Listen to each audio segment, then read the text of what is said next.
Si bien ya ha habido algunos pronunciamientos que emiten, digamos, órdenes para la defensa del medio ambiente, en el caso del Oroya es la primera vez en donde la Corte Interamericana emite una sentencia en la cual declara el derecho al medio ambiente como un derecho autónomo.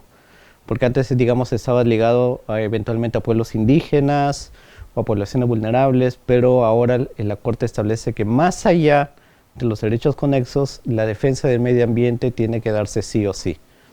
Lo otro es que por primera vez se tiene una sentencia en la cual se dispone que se tenga que brindar una atención integral en salud a las víctimas del caso, pero también a toda la población del Oroya. Si bien son 80 personas que son parte del grupo de víctimas, las reparaciones van más allá de ellos. Hay medidas de reparación que va para todo el Oroya e incluso medidas de reparación para todo el país. Entonces, esto es un hito en la medida que incluso es la primera sentencia que defiende el medio ambiente y el derecho a la salud, no limitado a, digamos, a las personas que presentan la petición, sino que va mucho más allá. Es decir, tiene una perspectiva intergeneracional en la medida de que proteger el medio ambiente y promover la salud integral de las personas es una obligación no solo para quienes estamos hoy, sino para las generaciones a futuro. Cuidar nuestra casa, nuestro hogar, cuidar la tierra, es una obligación para futuro, para las nuevas generaciones y no hereden el pasivo ambiental que generan pues, las actividades mineras, metalúrgicas, hidrocarburos.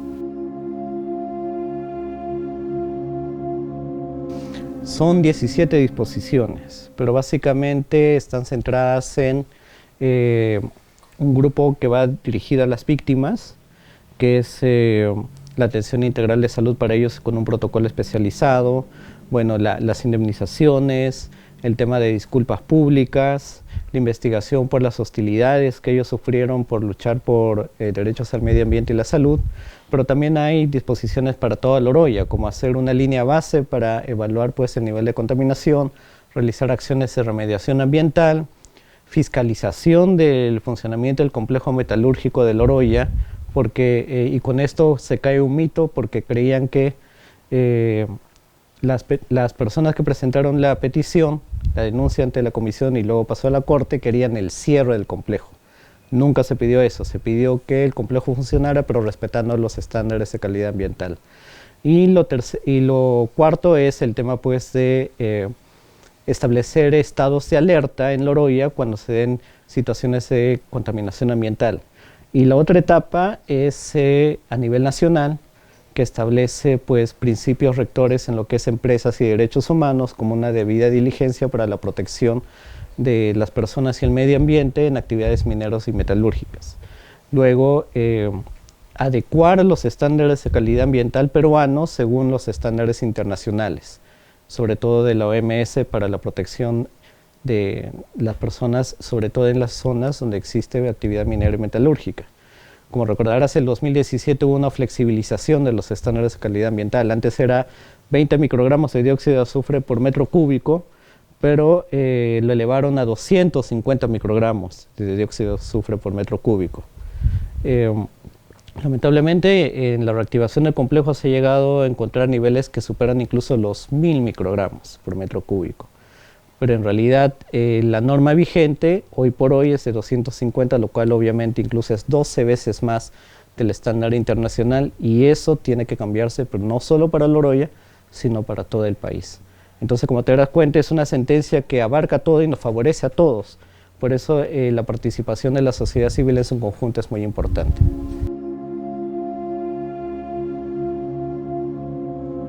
Bueno, en realidad solamente cumplió con una en sí, que es la publicación del resumen de la sentencia y el contenido de la sentencia en un diario oficial, que bueno, es el Diario Peruano, y un diario de circulación nacional. Y en las páginas web del Ministerio de Energía y Minas, Ministerio de Salud, Ministerio del Ambiente y otras instituciones. Y un pequeño informe o una, digamos, nota sobre la sentencia del Oroya en las redes sociales de estos ministerios. El Estado peruano, si bien tenía la obligación de hacer en todas las redes sociales, solamente lo hizo en Facebook y en X. Cuando nosotros pedíamos que sería importante que haga en Instagram, en TikTok o en otras redes sociales que tengan mayor acogida, ¿no? De ahí no ha cumplido ninguna más, incluso con plazos vencidos. Tenía el plazo de 6 meses para elaborar un protocolo de atención a favor de las víctimas y hasta ahora no ha cumplido con elaborar ese protocolo. La consecuencia es que hoy por hoy las víctimas no tienen un diagnóstico adecuado y obviamente mucho menos tienen un tratamiento médico adecuado según las enfermedades que se han registrado durante todos estos años. Después el tema de la fiscalización ambiental, también esto no se ha dado y consecuentemente y curiosamente, justo en marzo del año pasado, el 16 de marzo fue la reactivación parcial del complejo metalúrgico. Y ya va un año en donde se han registrado altos niveles de contaminación. Y si bien nosotros acudimos a la OEFA y al Ministerio del Ambiente, pues nos dicen que todavía no hay una sanción específica contra la nueva administración del complejo metalúrgico. Luego, con el tema de remediación ambiental, tampoco, poco o nada se ha hecho.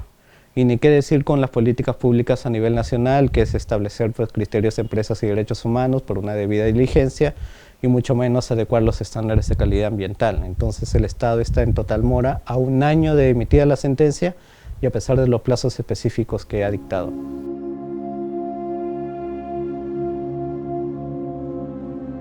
En realidad, según la normativa nacional, cuando hay sentencias de la Corte Interamericana o obligaciones internacionales, es la Procuraduría Pública Supranacional, que son los abogados del Estado ante la Corte, quienes tienen que elaborar un informe para aconsejar o dar, digamos, un panorama de cuáles serían las entidades que tienen que asumir cada obligación específica. Ese informe es elevado a la Procuraduría General del Estado y es la Procuraduría General del Estado la que tiene que sacar una resolución en donde oficialmente señala qué institución tiene tal obligación, obviamente incluso también con temas presupuestales, sobre todo para implementar las políticas públicas o incluso las indemnizaciones. ¿De dónde se va a sacar el presupuesto para cumplir con eso? Lamentablemente al día de hoy no se tiene esa resolución. La Procuraduría General del Estado todavía no ha sacado la resolución y cuando acudimos, como te digo, a estas entidades, simplemente nos dicen que al no tener una obligación de carácter nacional con esta resolución de la Procuraduría General del Estado, pues ni siquiera nos pueden dar una información de lo que han venido avanzando con respecto al cumplimiento de la sentencia.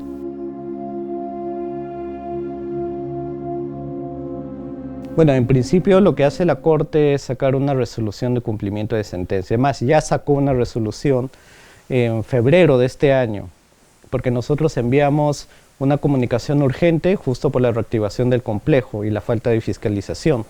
Entonces la Corte aprovechó para pedir información del Estado y ahí es donde comprobó que poco o nada había avanzado.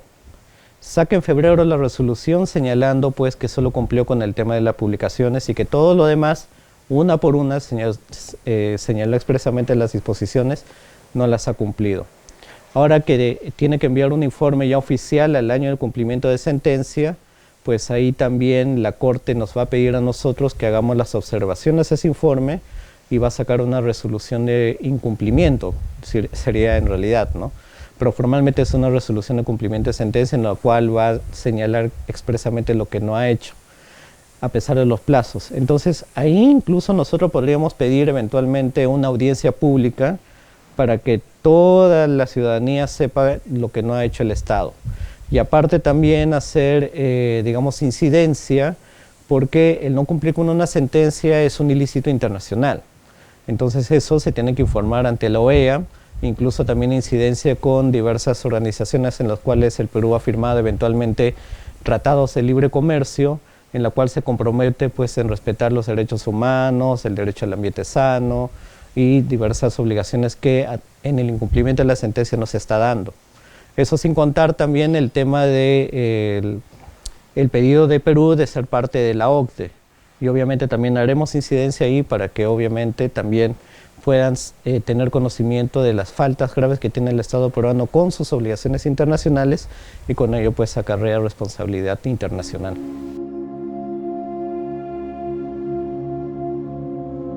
Las medidas cautelares son dictadas por la Comisión Interamericana y lo que ha hecho la Comisión es señalar que las medidas cautelares siguen vigentes.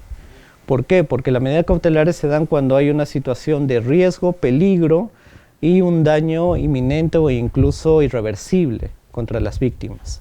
Si bien se tiene una sentencia de la Corte y que usualmente, como en todo proceso, cuando tiene la sentencia ya las medidas cautelares no tendrían, digamos, naturaleza de existir, la Comisión ha decidido mantener las medidas cautelares en la medida de que, valga la redundancia, existe todavía una situación de riesgo a la salud de las víctimas, a su integridad. La reactivación del complejo metalúrgico tiene consecuencias ahora en la contaminación del medio ambiente y el sistema de salud peruano no les ha garantizado ni un protocolo de atención ni mucho menos una atención médica adecuada. Entonces la población todavía sigue en riesgo y más aún la población que sigue viviendo en Loroya. Y Loroya ya fue esta vez por la Corte Interamericana considerada como una zona de sacrificio. No olvidemos que hace unos años Loroya fue considerada la segunda ciudad más contaminada del mundo, solo por debajo de Chernobyl, Ucrania.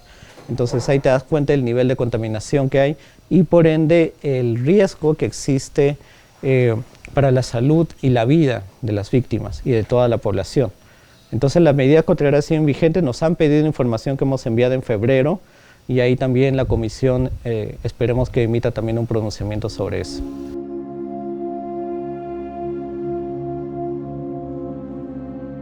En principio lo recibieron con total satisfacción, porque nos dieron la razón en absolutamente todo. No hubo una parte de la sentencia en la cual no dieran razón a las víctimas y por eso que hay toda una serie de disposiciones de cumplimiento. O sea, es de la poca sentencia que tiene 17 obligaciones dictadas contra un Estado peruano. También lo vieron como una satisfacción, pero también como un triunfo de 2 décadas de lucha, que empezó con el Tribunal Constitucional, que les dio la razón, pero el Estado nunca cumplió la sentencia del Tribunal Constitucional. Fueron a la Comisión Interamericana, que demoró pues casi 15 años, y finalmente una sentencia de la Corte Interamericana que reivindica todos sus derechos y sobre todo su dignidad como defensores de derechos humanos y del medio ambiente. Pero también lo vieron como un reto, porque ya en aquel entonces, hace un año, estábamos en un contexto político y social bastante difícil con el actual gobierno y que ello implicaba pues también el tener que luchar y bregar para que estas disposiciones se cumplan. Entonces ya venía una nueva etapa, pero esta vez ya tenían el respaldo de una sentencia que los reivindicaba. Ha pasado un año y ciertamente se sienten frustrados porque cuestiones mínimas como la atención de salud y la fiscalización ambiental no se han cumplido y que son cuestiones incluso innatas a las responsabilidades de todo Estado peruano, brindar atención médica integral y también realizar pues un monitoreo de las actividades de un complejo metalúrgico que se reactivó y hasta ahora no hay ninguna sanción. Pero por otro lado igual no pierden la esperanza y obviamente tampoco bajan los brazos en continuar exigiendo que eso se cumpla. Entonces vamos a seguir luchando para que eso se pueda dar.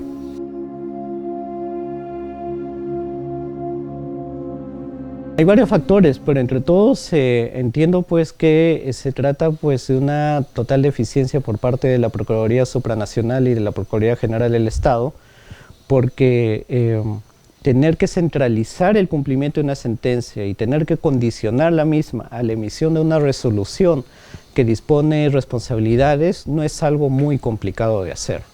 O sea, yo no le voy a encargar al Ministerio de Turismo que se encargue de la atención de salud de las personas, ni tampoco le voy a encargar pues al Ministerio de Trabajo que realice fiscalización ambiental. Son obligaciones innatas. Incluso de SAPRODE y AIDA les enviamos una propuesta de instituciones que tendrían que asumir determinadas obligaciones según lo dispuesto por la sentencia. Y a pesar de eso, a un año de emitir la sentencia ni siquiera se tiene esa resolución. Entonces ahí ya viene el tema burocrático, viene el tema también de políticas públicas nacionales, porque las instituciones, mientras no tengan esa resolución, pues como que no se sienten obligadas en sí a hacer lo que debería ser su propio trabajo. Lo peor de todo eso es que en algunas reuniones que hemos pedido, por ejemplo con la OEFA, con el Ministerio del Ambiente, con la Digresa Junín, pues no se concretan inmediatamente, sino es en coordinación primero con la Procuraduría Supranacional. Tenemos que digamos, hacer todo ese trámite burocrático de acudir a la Procuraduría Supranacional para de ahí recién poder establecer alguna reunión con ellos, sí, que nos puedan dar mínimamente la información. Hemos tenido que presentar solicitudes de acceso a la información y transparencia para que recién nos puedan dar información de cómo avanza el caso.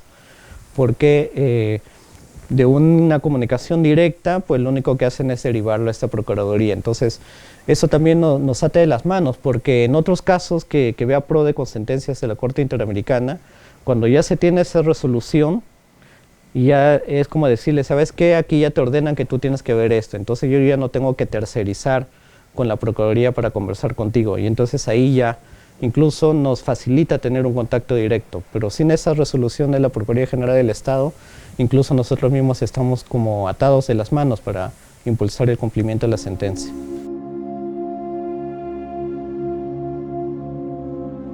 La Corte expresamente ha dado indemnizaciones, sobre todo para la población en general, pero con un plus, un pequeño porcentaje adicional para la población vulnerable, porque se probó ante la Corte que la contaminación afecta igual a todos, contamina más y afecta más a las mujeres, niños y niñas, adolescentes y adultos mayores. Entonces, para este grupo de personas dentro de la comunidad de las víctimas hay digamos, un pequeño porcentaje más. Pero en realidad, en conjunto, son indemnizaciones simbólicas, no son millonarias. La sentencia de la Corte Interamericana la ubicas en Google y ahí puedes ver que los montos son muy mínimos, ni siquiera acorde a 20 años de litigio. Entonces, y obviamente esas indemnizaciones tampoco se pueden dar en la medida de que no se tenga esta resolución de la Procuraduría General del Estado, porque esta resolución va a decir qué institución va a tener que sacar de su propio presupuesto un monto para indemnizar a las personas. Me parece importante señalar que el caso de Loroya no es un caso único de contaminación ambiental en el Perú. Son varios casos en varias regiones y que por eso desde AIDA y APRODE, si bien somos las instituciones que patrocinamos el caso directamente, también hemos formado alianzas con otras plataformas de la sociedad civil y con otro grupo de organizaciones como la Mesa Técnica de Salud Ambiental y Humana, que trabaja con la Plataforma Nacional de Personas Afectadas por Metales Pesados, Metaloides y otras sustancias tóxicas, y también con la Plataforma Nacional de Empresas y Derechos Humanos, que también tenemos varios puntos en común y eso estamos tratando de organizarnos cada vez mejor para que la sentencia que tiene, como te digo, una serie de disposiciones a favor de todo el país a nivel nacional, sea también una exigencia de toda la sociedad civil. Entonces ahí también es una invitación a la ciudadanía, sobre todo en las zonas donde existe actividad minera, metalúrgica y hidrocarburos, para que se sumen pues a la exigencia de cumplimiento de la sentencia.